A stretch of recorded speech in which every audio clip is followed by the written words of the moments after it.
Bismillahirrahmanirrahim. Assalamualaikum warahmatullahi wabarakatuh. Alhamdulillah, salatu wassalamu ala rasulillah wa ala alihi wa sahbihi wa man walah ma ba'd. Tulab wa talibat KMI kelas 12 yang dimuliakan Allah Subhanahu wa taala. Alhamdulillah, kesempatan kali ini kita bisa melanjutkan lagi pelajaran kita. Dan kita sampai sekarang pada bab baru, bab man ata'al ulama awal umara.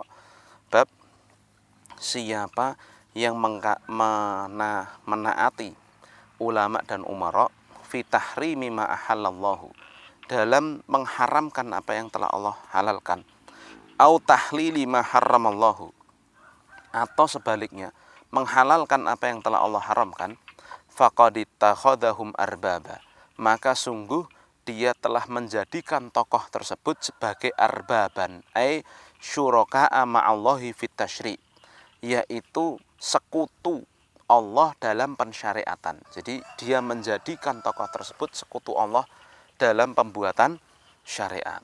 Nah, kita baca dulu kenapa kok bab ini dimunculkan dalam kitab Tauhid oleh Syekh Muhammad bin Abdul Wahhab. Ya.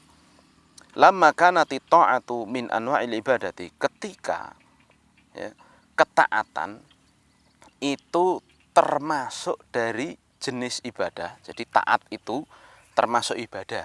Ya. Nabahal musannifu rahimahullah, maka sang penulis Syekh Muhammad bin Abdul Wahhab mentanbih, menekankan di sini dengan bab ini ala wujubi ikhtisasil khaliqi tabaraka wa ta'ala biha, menekankan akan wajibnya mengkhususkan ketaatan ini kepada sang pencipta, yaitu Allah Subhanahu wa ta'ala. Jadi ketaatan itu wajib, ketaatan kita yang sempurna, yang mutlak, wajib kita serahkan pada Allah semata. Bab ini intinya begitu. Wa annahu la yuta'u ahadun minal khalqi illa idza kana ta'atuhu fi ghairi maksiatillah. Dan tidak boleh ditaati siapapun dari kalangan makhluk ini kecuali dalam perkara yang bukan kemaksiatan. Jadi siapapun selain Allah tidak boleh ditaati kalau dalam perkara maksiat. Nah, kemudian yang dibawakan oleh Syekh Muhammad bin Abdul Wahhab, yang pertama adalah athar perkataan dari Abdullah bin Abbas radhiyallahu taala anhu. Qala Ibnu Abbas radhiyallahu taala anhu, berkata Ibnu Abbas, dan ini ada sejarahnya, ai qalahu liman nadharahu fi mut'atil haji wa kana huwa ya'muru biha li amri rasuli sallallahu alaihi wasallam, fahtajja alaihi al-mukhalifu bi nahyi Abi Bakrin wa Umar anha, wahtajja Ibnu Abbasin bi sunnatir rasul sallallahu alaihi wasallam. Jadi ini ada sejarahnya. Abdullah bin Abbas berkata kepada seorang yang membantah beliau dalam perkara haji tamattu, yang sesungguhnya itu diperintahkan oleh Rasul Shallallahu Alaihi Wasallam. Jadi umroh dulu terus disempurnakan dengan haji, demikian. Maka orang tersebut membantah Abdullah bin Abbas dengan larangan yang pernah dikeluarkan oleh Abu Bakar dan Umar di masanya dari tamattu. Nah, maka Ibnu Abbas yang berdalil dengan sunnah Nabi Shallallahu Alaihi Wasallam, tentu saat itu menasihati orang ini, karena dia berani membantah sunnah Nabi dengan perbuatan ataupun ketetapan yang pernah ditetapkan oleh Abu Bakar dan Umar radhiyallahu ta'ala anhu. Kisahnya sebenarnya panjang kalau mau dikisahkan tentang kenapa kok kemudian Abu Bakar dan Umar mengambil hajinya Qiran, itu ada kisahnya panjang sekali. Nah, namun mungkin kalau saya ceritakan kepanjangan. Namun intinya semacam begini. Seharusnya bagaimana nih haji saat itu, kan begitu. Maka Abdullah bin Abbas mengatakan kita hajinya harus tamattu. Maka orang ini menjawab, oh enggak harusnya bukan begitu. Nah, maka inilah yang akan dikatakan Abdullah bin Abbas. Ibnu Abbas mengatakan, yushiku antanzila alaikum hijaratun minas samai, hampir-hampir saja turun atas kalian batu dari langit. Aku qala Rasulullah, aku berkata, Rasul berkata demikian. Wa taquluna, sedangkan kalian membantah dengan mengatakan qala Abu Bakrin wa Umar, telah berkata Abu Bakar dan Umar. Jadi seolah-olah orang itu membenturkan antara perkataan Abu Bakar dan Umar dengan perkataan Rasul, ya. Yang sesungguhnya sebenarnya sih tidak akan mungkin, ya, ada pertentangan antara perkataan Abu Bakar dan Umar terhadap perkataan Rasul. Hanya orang itu yang salah paham saja. Nah, tapi ketika diluruskan oleh Abdullah bin Abbas kok masih ngeyel begitu, gampangnya begitu. Nah, makna global, ya, dari athar ini, an Ibnu Abbas radhiyallahu anhuma yatawaqqa'u an yunazzilallahu 'uqubatan minas sama'i ajilatan syani'atan biman yuqaddimu qaula Abi Bakrin wa Umar radhiyallahu anhuma ala qauli Rasulillah sallallahu alaihi wasallam. Bahwa Abdullah bin Abbas, ya, khawatir dengan kekhawatiran beliau Allah akan menurunkan hukuman dari langit dengan segera dan dengan hukuman yang sangat pedih dan jelek begitu terhadap orang yang mendahulukan perkataan Abu Bakar dan Umar di atas perkataan Rasul. Li'anal imana bir Rasul, karena keimanan terhadap Rasul yaqtadi mutaba'atuhu wa taqdimu qawlihi ala qawli kulli ahadin kainan man kana. Karena iman terhadap Rasul itu mengandung kewajiban bahwa seorang itu harus mengikuti Rasul dan mendahulukan ucapan Rasul di atas ucapan seluruh makhluk siapapun itu, ya. Nah, maka jelas di sini, ya, bahwa perkataan siapapun tidak boleh kita benturkan dengan perkataan siapapun tidak boleh kita tandingkan, ya, dengan perkataan Rasul, pasti di bawahnya, ya. Dan kita tidak beres keimanannya kalau kita tidak mengikuti Rasul secara sempurna begitu. Nah, maka ini pernah terjadi, ya. Bahkan ketika dalam perkataannya, Umar bin Khattab pernah suatu ketika mengatakan, wahai Rasulullah, anta ahabban nasi ilayya, anta ahabbun nasi ilayya, engkau itu sesungguhnya adalah orang yang paling aku cintai, ya Rasul, setelah diriku. Jadi engkau itu orang yang paling aku cintai, ya, setelah diriku, begitu kata Umar. Maka kata Rasul, lah ya Umar, tidak begitu wahai Umar, sampai aku lebih engkau cintai dari siapapun, begitu.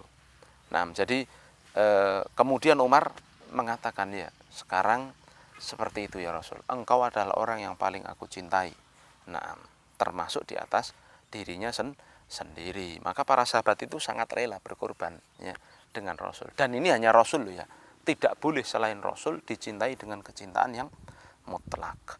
Nah, ya. Nah, oleh sebab itu Rasul SAW dalam satu hadis juga mengatakan, la yu'minu ahadukum hatta yakuna hawahu taba'an lima ji'tu bihi. Tidak beriman salah seorang dari kalian sampai hawa nafsunya itu tunduk terhadap apa yang aku bawa. Nah, jadi tidak beriman dengan keimanan, tidak benar imannya seseorang itu jika dia tidak mau menundukkan hawa nafsunya, ya, di hadapan dalil. Ya, ini menunjukkan yang mutlak benar itu dalil Al-Quran, hadis Nabi SAW yang sahih. Adapun setelah itu perkataan siapapun itu, kalau bertentangan dengan dalil tersebut, dengan Al-Quran maupun Sunnah, ya tidak boleh kita ambil. Wong ini yang dibawakan di sini, ini adalah perkataan Abu Bakar dan Umar. Hanya ketika salah paham, terjadi salah paham di antara para orang yang bertanya kepada Abdullah bin Mas'ud, itu saja dilarang oleh Abdullah bin Mas'ud, apalagi membenturkan perkataan-perkataan yang bertentangan dengan Islam, ya, dengan perkataan Allah dan Rasulnya lalu diikuti, waliyadzubillah, sebagaimana terjadi pada saat ini, ya, mungkin di universitas-universitas atau lembaga pendidikan yang mungkin bisa dikatakan tidak menjaga sisi keislamannya, itu biasa aja. Menurut pendapat saya, menurut pendapat filsafat, menurut pendapat, kok enak seperti itu. Nah, maka sebagai orang Islam yang benar, ini manhaj kita.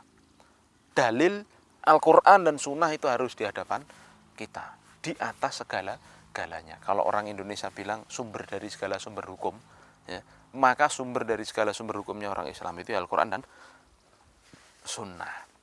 Seperti itu pula apa yang pernah dikatakan oleh Imam Syafi'i, in sahhal hadits fahuwa madhabi. Kalau ada hadits itu sahih, ya itulah madhabku.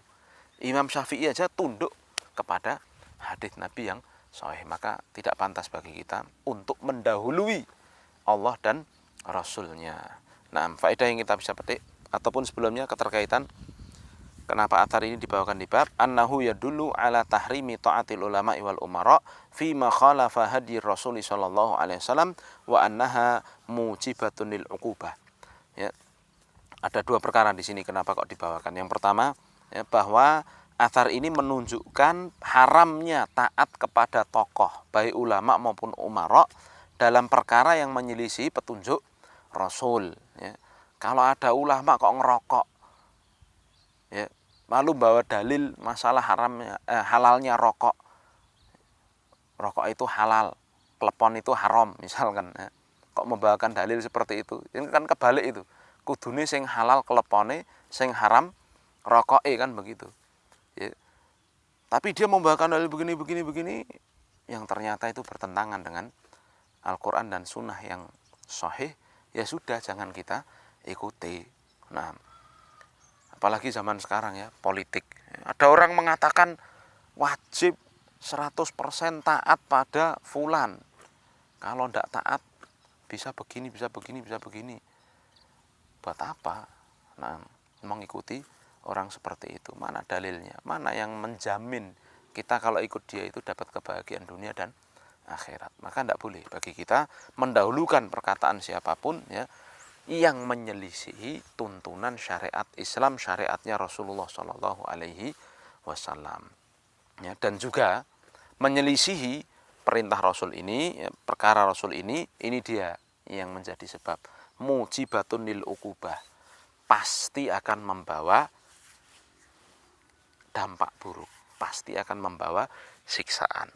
Nah, ya, maka hati-hati, ya, bagi kita yang kadang-kadang masih ngeyel, ya, suruh makan dengan tangan kanan, sok-sok dengan tangan kiri, ya, ini hati-hati.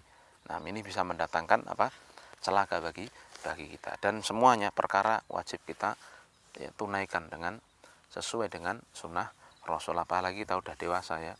Yang laki-laki udah disuruh melihara jenggot, ya, wajib, ya, sudah pelihara aja. Yang perempuan menutup aurat, ya, dari non mahramnya, ya udah ikhlaskan karena kita mengikuti Allah dan mengikuti Rasulullah. Tapi faedah dari ayat ini, dari athar ini, yang pertama wujubu takdimi qauli Rasul sallallahu alaihi wasallam ala qauli kulli ahadin. Wajibnya mengedepankan, mendahulukan perkataan Rasul di atas segala perkataan manusia. Lalu yang kedua, anna mukhalafata hadi Rasuli sallallahu alaihi wasallam tujibul uqubah, bahwa menyelisih perintah Rasul itu memastikan akan adanya hukuman. Nah, ya, kita akan baca setelah ini, ya, tentang hukuman bagi orang yang menyelisihi perintah Rasul.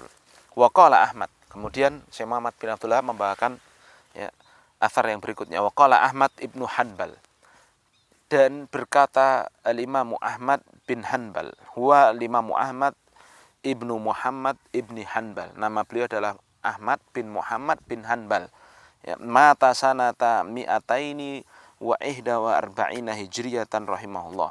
Beliau meninggal tahun 241 di Baghdad rahimahullahu ta'ala. Ya, Imam Ahmad berkata, ajibtu liqaumin araful isnada wa sihhatahu. Ya, aku, ya, atau sebelumnya kita baca dulu ini, ya. Kenapa Imam Ahmad, qala Ahmad, kenapa Imam Ahmad mengatakan ini? Yaitu lamma qila lahu anna qauman yatrukunal haditha wa yadhhabuna ila ra'yi Sufyan au ghairahu minal fuqaha. Jadi Imam Ahmad mengatakan perkataan ini ketika beliau mendengar ada beberapa orang, ya, satu kaum yang meninggalkan hadis Nabi tapi memilih pendapatnya Sufyan ya, Sufyan Ats-Tsauri, ya, dan juga fuqaha yang lainnya. Nah, siapa Sufyan Ats-Tsauri itu? Ya, huwa Abu Abdillah Sufyan ibnu Sa'id Ats-Tsauri al-Imamu Zahidu al-Abidu Thiqatu al-Faqih. Ya, beliau adalah Abu Abdillah Sufyan bin Sa'id Ats-Tsauri, Imam Zahid, ya, imamnya ahli zuhud. Ya. Beliau adalah orang yang sangat getol beribadah, thiqah periwayatan hadisnya, dan juga orang yang sangat faqih. Ya. Beliau meninggal tahun 161 Hijriah rahimahullahu ta'ala. Dan saat itu ya tentunya bukan karena Imam Sufyan Ats-Tsaurinya berpendapat yang nyeleneh, bukan. Akan tetapi bisa jadi karena saat itu untuk mendapat satu hadis saja nyarinya itu tidak seperti zaman kita sekarang, tinggal klik dapat atau buka buku dapat, enggak. Tapi harus pergi safar hanya untuk dapat satu hadis. Maka bisa jadi karena Imam Sufyan Ats-Tsauri, ya, tentunya dalam beristihad, ya, bisa jadi ada yang benar, ada yang salah. Nah, saat itu, ya, apa yang didengarkan oleh Imam Ahmad dari pendapat yang dibawakan yang dikedepankan, maksudnya yang diajukan pada Imam Ahmad ini, ternyata ini ada hadisnya begitu. Hadisnya demikian, kok pendapatnya Sufyan Ats-Tsauri demikian begitu. Ibarat kata pendapatnya Imam Sufyan Ats-Tsauri saat itu tentang satu perkara, ya, tentunya itu menyelisih hadis menurut Imam Ahmad demikian. Nah, ya, maka Imam Ahmad berkata, ini ajibtu liqaumin, aku heran, aku tidak habis pikir dengan satu kaum, araful isnada wa sihhatahu, yang mereka itu mengenal sanad, ya, dan juga kesahihannya. Arafu sihhata isnadil hadits, mengenal sanad hadits, li'anna sihhatal isnadi tadullu ala sihhatil hadits, karena kesahihan sambungan hadis itu, ya, riwayat rawi-rawi yang bersambung sampai Nabi itu, itulah yang akan menunjukkan kesahihan hadis tersebut, ya. Aku heran terhadap satu kaum yang mereka itu mengenal kesahihan sanad satu hadis, tapi mereka lebih memilih yadhabuna ila ra'i Sufyan. Mereka lebih memilih pendapatnya Sufyan Ats-Tsauri. Wallahu ta'ala yaqulu, padahal Allah mengatakan, falyahdharil ladzina yukhalifuna an amrih, falyahdharil ladzina yukhalifuna an amrih an tusibahum fitnatun aw yusibahum adzabun alim. Ya, hendaklah berhati-hati siapa yang menyelisihi an amrih. Lihat artinya, ai amrillahi wa rasul, siapa yang menyelisihi perkaranya Allah dan Rasulnya. Wa uddiyal fi'lu bi an li tadammunihi ma'nal i'rad, ya, dan fi'ilnya dimuta'adikan dengan kalimat an agar mengandung bertujuan makna penentangan, ya, jadi tidak mau menolak begitu. Jadi maksudnya begini, berhati-hatilah siapa yang menyelisih, yang enggak mau, yang menyelisihi perkaranya Allah dan Rasul, apa yang akan terjadi? Antusibahum fitnah, akan menimpa kepada mereka fitnah, minhatun fid dunya, fitnah ujian di dunia, au yusibahum adzabun alim, atau menimpa kepada mereka azab yang pedih fil akhirat, di akhirat nanti, ya. Atadri mal fitnah, kemudian Imam Ahmad mengatakan, apakah kau tahu maknanya fitnah? Al fitnatu asyirku, fitnah di sini adalah kesyirikan. La'allahu idza radda ba'da qawlihi an yaqa'a fi qalbihi syai'un minaz zayghi fayahliku. Yang jika dia, orang tersebut, ya, menolak sebagian dari firman Allah atau sabda Nabi, akan terjatuh di hatinya itu sesuatu dari kesesatan yang kemudian itulah yang akan membinasakannya. Naam, ya. Naam. Ya, jadi maksud dari zaik di sini adalah al-udul anil haqqi wa fasadul qalbi, ya, yaitu melenceng dari kebenaran dan juga rusaknya hati. Ya, kita baca makna dari athar ini secara global. Yunkirul Imamu Ahmad, Imam Ahmad bin Hanbal mengingkari alaman ya'riful hadits as-sahih, mengingkari siapa yang telah mengenal hadis yang sahih dari Nabi sallallahu alaihi wasallam. Tsumma ba'da dzalika yuqallidu Sufyan aw ghairahu fima yukhaliful hadits. Kemudian orang tersebut kok masih ngeyel, ya, mengikuti pendapat taklid terhadap pendapatnya Sufyan atau selainnya yang menyelisihi hadis. Wa ya'tadiru bil a'dzaril batilah, dan mereka mengucapkan udzur-udzur yang batil, liyubarrira fi'lahu, untuk membenarkan perbuatan mereka. Ma'annal fardha wal hatma 'alal mu'mini idza balaghahu kitabullahi ta'ala wa sunnatu rasulih sallallahu alaihi wasallam wa 'alima ma'na dzalika fi ayyi syai'in kana an ya'mala bihi walau khalafahu man khalafahu. Ya, Imam Ahmad heran terhadap orang yang sudah tahu hadis kok masih ngeyel, masih ngikutin pendapat manusia, nggak ngikutin hadis begitu. Padahal annal fardhu, yang wajib dan harus bagi seorang mukmin itu, jika telah sampai kepadanya kitab Allah ataupun sunnah Nabi, ya, dan dia tahu maknanya dalam perkara apapun itu, hendaknya dia itu beramal dengan Al-Quran dan sunnah itu, walaupun, ya, perkara itu diselisihi oleh orang yang menyelisihi. Walaupun ada orang yang tidak sependapat, tapi kalau itu dalilnya, ya harus dia ikuti. Fabidzalika umirna amarona rabbuna tabaraka wa ta'ala fa amarona wa amarona nabiyuna sallallahu alaihi wasallam thumma yatakhawwaful imamu Ahmad alaman sahhat indahu sunnatu Rasulillah sallallahu alaihi wasallam thumma khalafa syai'an minha an yazigha qalbuhu fayahlika fid dunya wal akhirah. Ya. Maka demikianlah, ya, Allah Subhanahu wa taala dan nabinya memerintah kita untuk mengikuti Allah dan Rasulnya. Ya. Kemudian di sini Imam Ahmad rahimahullah taala, ya, menakut-nakuti, ya, maksudnya khawatir, ya, kepada siapa yang telah kenal hadis yang sahih, sunnah yang sahih dari Rasulullah tersebut, kemudian dia menyelisihi satu perkara dari sunnah Nabi tersebut, bahwa orang yang menyelisih perkara Nabi tersebut akan terjatuh ke dalam kesesatan, lalu itu akan membinasakannya di dunia dan di akhirat. Naam. Wa yastashhidu bil ayatil madhkurati, dan Imam Ahmad berdalil, ya, dengan menyebutkan ayat tersebut. Wa mithluha fil Qur'ani katsirun ka qaulihi ta'ala falamma zaghu azaghallahu qulubahum. Dan yang semisal dengan ini, orang yang sesat, ya, lalu Allah kemudian lebih sesatkan, itu sesat karena menolak dalil, lalu akhirnya Allah sesatkan, itu banyak yang semisalnya di Al-Qur'an. Di antaranya adalah firman Allah dalam surat As-Saff, falamma zaghu azaghallahu qulubahum. Ketika mereka menolak, mereka tidak mau mendengar, ya. Ini kan kisahnya tentang Nabi Musa, ya. Maka Allah sesatkan hati-hati mereka. Nah, keterkaitan hadis ini dengan bab at-tahdzir min taqlidil ulama'i min ghairi dalil. Peringatan dari mengikuti ulama tanpa dalil, mengikuti tokoh tanpa dalil. Wa tarkul amali bil kitabi wa sunnati wa anna dzalika syirkun fit ta'ah. Ini tolong kasih garis bawah.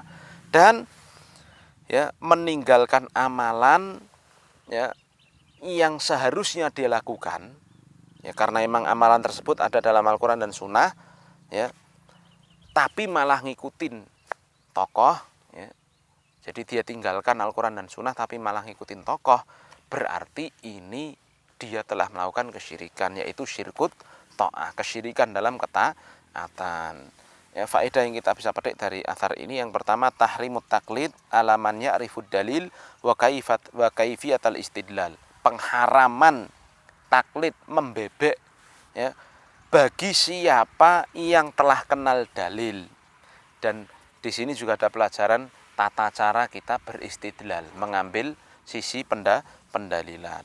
Lalu yang kedua, jawazut taklidi liman la ya'rifud dalil. Bolehnya taklid bagi orang yang tidak tahu dalil, begitu. Bi an yuqallida man yathiqu bi ilmihi wa dinihi min ahlil ilmi. Dengan cara dia mengikuti pendapatnya orang yang ahli ilmu. Ya seperti kita ini, ya. Kalau kita ini dikatakan ahli ilmu kan enggak, ya. Kita hafal hadis berapa? Kita hafal Quran bagaimana? Kita tahu tafsir Quran bagaimana? Nah, ada di sana para ulama yang lebih faqih, lebih paham terhadapnya. Nah, kita ikut para ulama tersebut, ya, yang mana kita ambil yang sesuai dengan Al-Quran dan sunnah. Nah, dan tentunya apa yang datang dari ulama yang thiqah ya, yang bermanhaj salaf ya, yang mereka benar-benar mengambil ilmu dari sumbernya, itulah yang kita ikuti. Ya, kita ini kalau suruh ngambil tafsir langsung gitu kok bisa? Kan nggak bisa. Kita langsung suruh tahu ini hadits sahih, ini hadits dhaif, kan nggak bisa. Kita langsung tahu ini pendapat fikihnya demikian nggak bisa. Kita harus merujuk kepada para ulama. Oleh sebab itu ya banyak di antara ulama ya, ketika mereka lihat aja ya, ketika mereka membawakan dalil pasti menukil ulama yang sebelumnya. Ya. Seperti yang pernah kita dapati, Syekh Utsaimin itu betapa banyak beliau menukil pendapatnya Syekh Sa'di, pendapatnya Syekh Utsaimin, pendapatnya Syekh Abdul Muhsin Al-Abbad. Demikian ulama itu saling menukil dari ulama sebelumnya, menukil dari ulama sebelumnya sampai nanti ke Nabi. Nah, maka ya athar dari Imam Ahmad ini menunjukkan bahwasanya kita itu hati-hati. Ya, kalau kita menyelisihi Al-Quran dan Sunnah, bisa tertimpa dua perkara. Yang pertama, kesesatan di dunia, terjerumus dalam kesesatan di dunia. Yang kedua, terjerumus kepada siksa di akhirat. Kesesatan di dunia kalau terus dikembangkan, terus dibesarkan, dipelihara, akan mengakibatkan ya dia itu mati dalam keadaan sesat, ya lalu dia masuk neraka, waliyadzubillah. Itulah makna dari ayat Allah Subhanahu wa taala, falyahdharil ladzina yukhalifuna an amri. Hendaklah dia berhati-hati, ya, hendaklah berhati-hati siapa yang menyelisih perkara Nabi, hadis Nabi sallallahu alaihi wasallam. Bisa jadi dia akan tertimpa fitnah di dunia, au yusibahum adzabun alim, atau dia akan tertimpa adab yang sangat pedih di akhirat. Itu ya. Nah, dan sebagaimana kisah-kisah ya dari zaman Nabi sampai sekarang, ada dulu orang ya yang pernah ngeyel ketika bangun tidur itu ya, dibersihkan dulu tangannya karena dia nggak tahu di mana tangannya bermalam. Lalu orang itu ngeyel pada Nabi, wah aku tahu kok kemana. Lalu akhirnya tangannya itu maaf ke arah duburnya. Nah, dan ke situ nggak bisa balik-balik. Nah, lalu ada orang ya yang mau makan pakai tangan kiri. Nabi ngingetin nih, kalau makan pakai tangan kanan. Ya, karena tangan kiri itu kebiasaannya setan. Orang itu ngeyel, surah popo begitu. Aku nggak bisa. Orang itu ngomong la astati, aku nggak bisa makan dengan tangan kanan. Lalu Nabi langsung mengatakan lantas tati, engkau nggak akan mampu tuh selamanya makan dengan tangan kanan. Tangan kanannya langsung semper kalau bahasa Jawanya, masya Allah. Jadi inilah ya di antara contoh. Lalu ada contoh yang sangat besar sekali. Ada saat itu dua sahabat yang diperintahkan untuk berjaga-jaga dan tidak boleh keluar dari tendanya. Lalu ada dua orang yang ya karena pengen penasaran begitu, mereka keluar dari tendanya, langsung mereka terbang ya jauh dari tempat semulanya. Nah, ini ya menunjukkan perkara-perkara menyelisih perintah Nabi itu pasti membawa dampak. Dan perkara yang terbesar yang dicontohkan para ulama pula dalam perkara menyelisih perintah Nabi adalah kisah perang Uhud.